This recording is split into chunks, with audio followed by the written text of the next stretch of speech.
नमस्कार। भगवत गीता पर हमारी चर्चा में आज हम आगे बढ़ रहे हैं। आज बात होगी अध्याय 13 की, जिसका नाम है क्षेत्र क्षेत्रज्ञ विभाग योग। जी, एक बहुत ही महत्वपूर्ण अध्याय। हाँ, और आज हम कोशिश करेंगे कि इसके जो मुख्य विचार हैं उन्हें सरल हिंदी में समझें। मतलब ये क्षेत्र, द फील्ड क्या है, और इसे जानने वाला क्षेत्रज्ञ, द नोअर कौन है। पर आगे बढ़ने से पहले एक छोटी सी गुजारिश, अगर आपको ये चर्चा ज्ञानवर्धक लग रही है तो प्लीज हमारे चैनल को सब्सक्राइब जरूर करें, इस वीडियो को लाइक करें और अपने दोस्तों परिवार के साथ भी शेयर करें ताकि ये ज्ञान उन तक भी पहुंचे। हाँ, ये बहुत सहायक होगा। तो चलिए शुरू करते हैं। अध्याय की शुरुआत में ही अर्जुन एक सवाल पूछते हैं। वो जानना चाहते हैं कि भगवान, ये क्षेत्र क्या है और ये क्षेत्रज्ञ कौन है। कृष्ण कैसे जवाब देते हैं इसका? कृष्ण बहुत साफ तरीके से बताते हैं। वो कहते हैं, अर्जुन, ये जो शरीर है ना, इदम शरीरम कौन्तेय क्षेत्रम इति अभिधीयते, इसी को क्षेत्र कहा गया है। अच्छा, ये शरीर ही क्षेत्र है। हाँ, और फिर कहते हैं, एतद्यो वेत्ति तं प्राहुः क्षेत्रज्ञ इति तद्वितः, जो इस शरीर को जानता है, मतलब जो इसके अंदर रहकर इसे महसूस करता है, उसे ही जानने वाले लोग क्षेत्रज्ञ कहते हैं। तो मूल रूप से ये आत्मा है, हमारी चेतना है। अच्छा, तो मतलब सबसे पहली और शायद सबसे जरूरी बात यही समझना है कि हम ये शरीर नहीं है और ना ही ये मन जो सोचता रहता है। हम इनसे अलग हैं, इनको जानने वाले हैं। बिल्कुल, यही फाउंडेशनल अंडरस्टैंडिंग है। हम सामान्यतः सोचते हैं, मैं शरीर हूं, मैं मन हूं। कृष्ण कह रहे हैं, नहीं, तुम वो हो जो इस शरीर और मन को जान रहा है। ये तो सच में सोचने का पूरा तरीका ही बदल देता है। हाँ, बिल्कुल। अच्छा, तो फिर कृष्ण आगे बताते हैं कि असली ज्ञान क्या है। क्या सिर्फ ये जान लेना कि मैं शरीर नहीं हूं काफी है? नहीं, वो ज्ञान को और विस्तार देते हैं। वो कहते हैं कि सिर्फ शरीर और आत्मा को जानना ही काफी नहीं।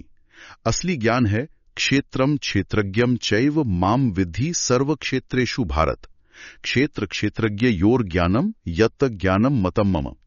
मतलब इस क्षेत्र यानी शरीर को ठीक से समझना, क्षेत्रज्ञ यानी आत्मा के स्वभाव को समझना, और साथ ही मुझे यानी उस परम ईश्वर को जानना जो असल में सभी क्षेत्रों में क्षेत्रज्ञ के रूप में मौजूद है। ओह, तो ये ज्ञान तिकड़ी जैसा है। शरीर, आत्मा और परमात्मा, इन तीनों को जानना ही असली ज्ञान है। जी, उस परम ज्ञाता को जानना जो सब शरीरों के भीतर है, यही सच्ची समझ है कृष्ण के अनुसार। ये दिलचस्प है। अच्छा, अब वापस क्षेत्र पर आते हैं। आपने कहा ये शरीर क्षेत्र है, पर इसमें क्या क्या शामिल है? क्या सिर्फ ये फिजिकल बॉडी? नहीं नहीं, कृष्ण इसकी एक लंबी लिस्ट देते हैं। ये बहुत व्यापक है।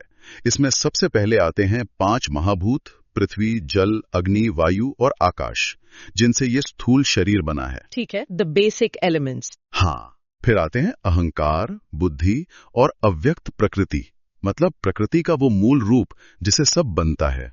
मन और बुद्धि से भी सूक्ष्म। जी, फिर 10 इंद्रियां हैं। 5 ज्ञानेंद्रियां, आंख, कान, नाक, जीभ, त्वचा, और 5 कर्मेंद्रियां, हाथ, पैर, वाणी और उत्सर्जन और जनन अंग।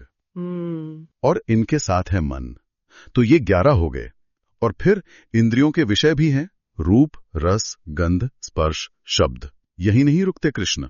वो कहते हैं इच्छा, द्वेष, सुख, दुख, संघात यानी शरीर और इंद्रियों का समूह, चेतना, यहां चेतना का मतलब है बॉडी कॉन्शियसनेस या अवेयरनेस ऑफ द बॉडी, और धृति, धैर्य, ये सब भी क्षेत्र के ही विकार हैं, उसके ही हिस्से हैं।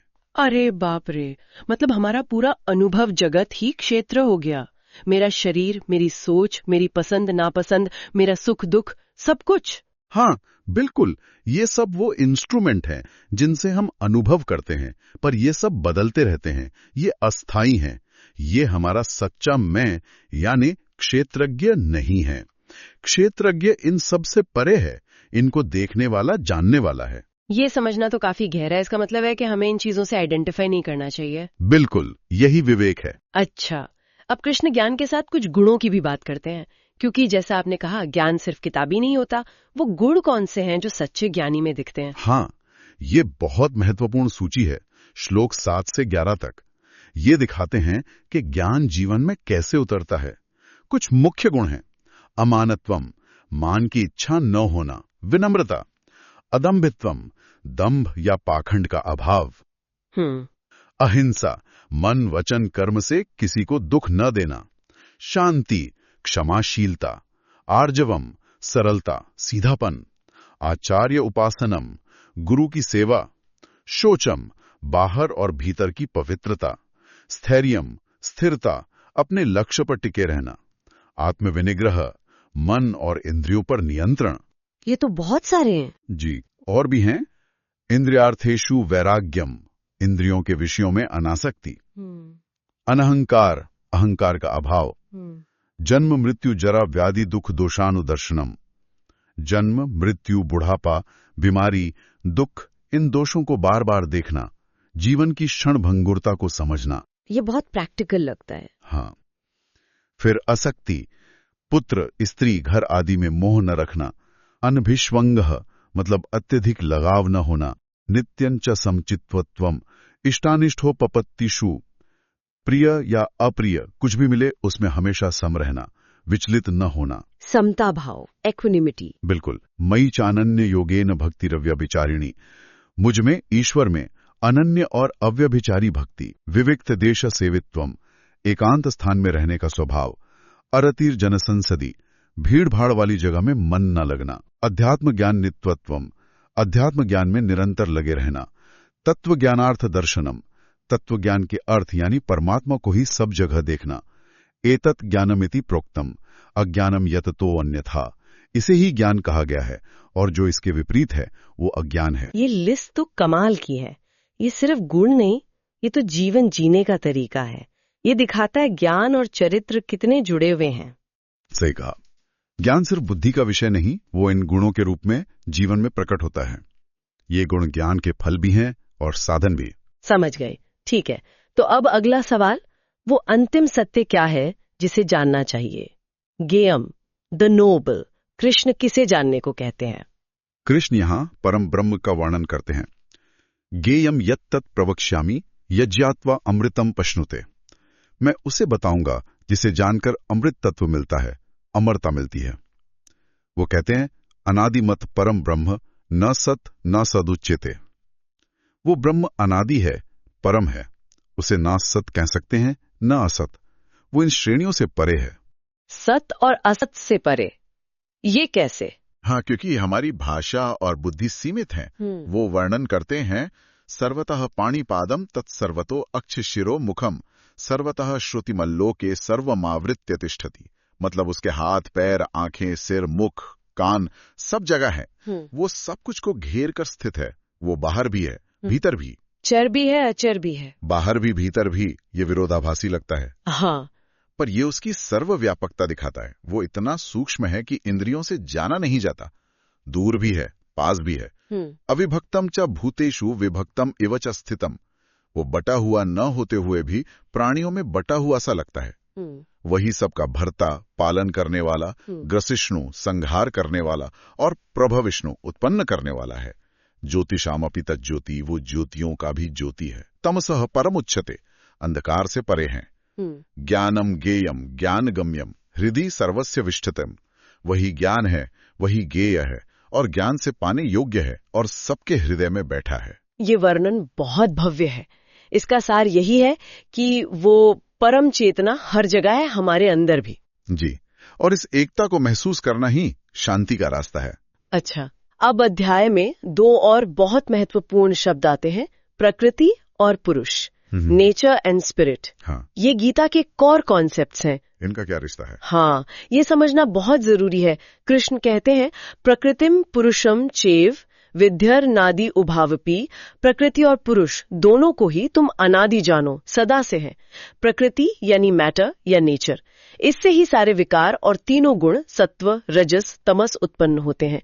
हमारा शरीर इंद्रियां मन बुद्धि ये सब प्रकृति की ही देन है। कार्यकरण कर्तृत्वे हेतुर प्रकृति रुच्यते, जितने भी कार्य होते हैं और उनके जो कारण जैसे इंद्रियां मन है, उन सब का हेतु प्रकृति को कहा गया है। तो सारा एक्शन प्रकृति में हो रहा है। हाँ, और पुरुष यानी आत्मा या स्पिरिट, वो चेतन तत्व है। पुरुषः सुख दुखानां भोक्तृत्वे हेतु रुच्यते।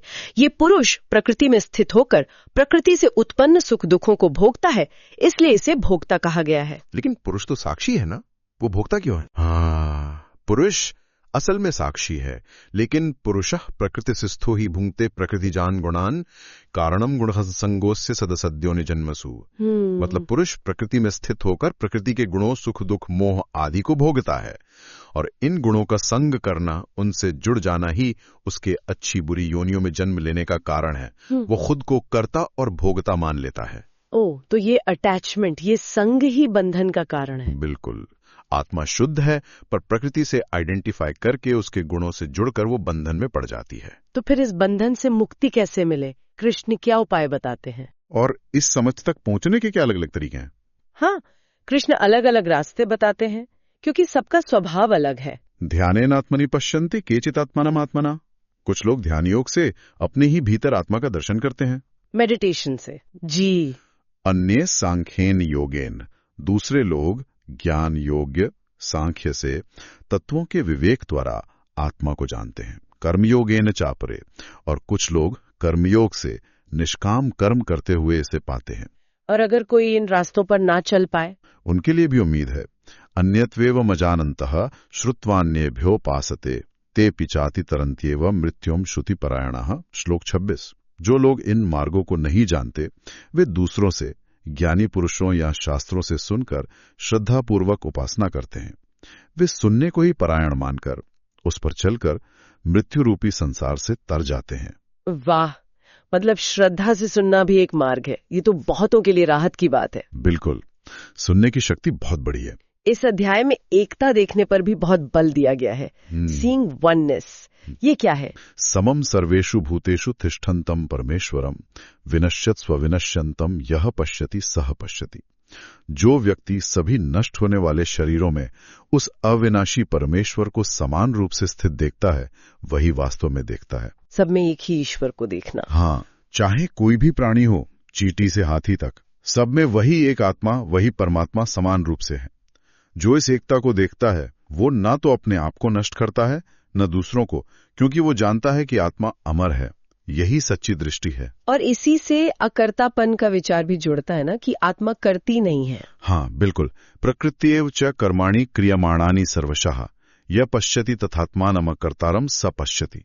जो ये देखता है कि सारे कर्म सब प्रकार से प्रकृति द्वारा ही किए जा रहे हैं और आत्मा अकर्ता है, वही यथार्थ देखता है। सारे काम प्रकृति कर रही है, आत्मा सिर्फ देख रही है। जी, ये एक बहुत बड़ा शिफ्ट है पर्सपेक्टिव में। मैं कर रहा हूं, इस भाव से मुक्त होना। इसके लिए वो आकाश का उदाहरण दिया गया है शायद। हाँ, बहुत सुंदर उदाहरण है। यथा सर्वगतम साक्षमाद आकाशम नोपलिप्यते सर्वत्रावस्थितो देह तथात्मा नोपलिप्यते। जैसे आकाश सब जगह है, पर बहुत सूक्ष्म होने के कारण कहीं लिप्त नहीं होता, उस पर कोई दाग नहीं लगता। वैसे ही आत्मा पूरे शरीर में स्थित है, पर शरीर के गुणों या कर्मों से लिप्त नहीं होती। वो निर्लिप्त है। वो अविनाशी है, निर्गुण है, शरीर में रहते हुए भी न करती है न लिप्त होती है। बिल्कुल, ये समझ डिटैचमेंट लाने में बहुत मदद करती है। तो अध्याय के अंत में इस पूरी बात को कैसे समराइज किया गया है? अंत में एक और उपमा है, श्लोक 34। यथा प्रकाशयत्येक कृत्स्नम लोकमिमं रवि क्षेत्रम क्षेत्री तथा कृत्स्नम प्रकाशयति भारत। जैसे एक ही सूर्य इस पूरे लोक को प्रकाशित करता है, वैसे ही एक ही आत्मा, क्षेत्री या क्षेत्रज्ञ, इस पूरे क्षेत्र शरीर को चेतना से प्रकाशित करती है। और मुक्ति की कुंजी क्या बताई? अंतिम श्लोक 35 में क्षेत्र क्षेत्रज्ञोरेवंतरम ज्ञान चक्षुषा भूत प्रकृति मोक्षम च ये विदुर यान्ति ते परम। जो लोग ज्ञान की आंखों से इस क्षेत्र और क्षेत्रज्ञ के भेद को जान लेते हैं और भूत प्रकृति से यानी इस भौतिक प्रकृति के बंधन से छूटने के उपाय को भी जान लेते हैं, वे परम पद को प्राप्त होते हैं। तो मतलब इस भेद को जानना और मुक्ति का मार्ग जानना, यही कुंजी है। जी, यही सार है। तो अगर हम पूरी चर्चा को संक्षेप में कहें तो मुख्य शब्द हुए क्षेत्र, शरीर, मन, इंद्रियां, भावनाएं, द फील्ड, क्षेत्रज्ञ, आत्मा, चेतना, ज्ञाता, द नोअर, प्रकृति, भौतिक ऊर्जा, पुरुष, चेतन आत्मा, और ज्ञान, इनके भेद को समझना। हाँ, और लक्ष्य है आत्म साक्षात्कार, अपनी असली पहचान को जानना और प्रकृति के बंधन से मुक्त होना। अध्याय 13 की यह समझ वाकई बहुत गहरी है। क्षेत्र और क्षेत्रज्ञ का ये भेद जानना जीवन को अलग नजरिए से देखने में मदद करता है। बिल्कुल, ये हमारी रोज की जो पहचान है शरीर और मन के साथ, उसको क्वेश्चन करता है और याद दिलाता है कि हमारे अंदर कुछ ऐसा है जो स्थायी है, जो बदलता नहीं। हाँ, ये सोचने पर मजबूर करता है कि हम असल में कौन हैं। जी, यहाँ एक विचार मेरे मन में आ रहा है, अगर हम दिन में बस कुछ पल के लिए कॉन्शियसली खुद को याद दिलाएं कि मैं ये शरीर या मन नहीं, मैं वो जानने वाला हूँ, क्षेत्रज्ञ हूँ, तो इससे हमारी रोज की जो परेशानियां हैं या खुशियां हैं, उनको देखने का हमारा नजरिया कैसे बदल सकता है, इस पर सोचा जा सकता है। हाँ, ये एक अच्छा अभ्यास हो सकता है। श्रोताओं के लिए भी एक सवाल है। इस अध्याय में क्षेत्र और क्षेत्रज्ञ का भेद बताया गया है। आपके अपने अनुभव में खुद को शरीर या मन से अलग एक ज्ञाता या चेतना के रूप में देखना कितना आसान या कितना मुश्किल लगता है? अपने विचार नीचे कमेंट्स में जरूर शेयर करें। जी, सुनना चाहेंगे। तक हमारे साथ बने हुए हैं तो जाने से पहले प्लीज चैनल को सब्सक्राइब करना न भूलें, ताकि ऐसी ही और ज्ञानवर्धक चर्चाएं आप तक पहुंचती रहें। धन्यवाद। अगली चर्चा में फिर मिलेंगे। नमस्कार।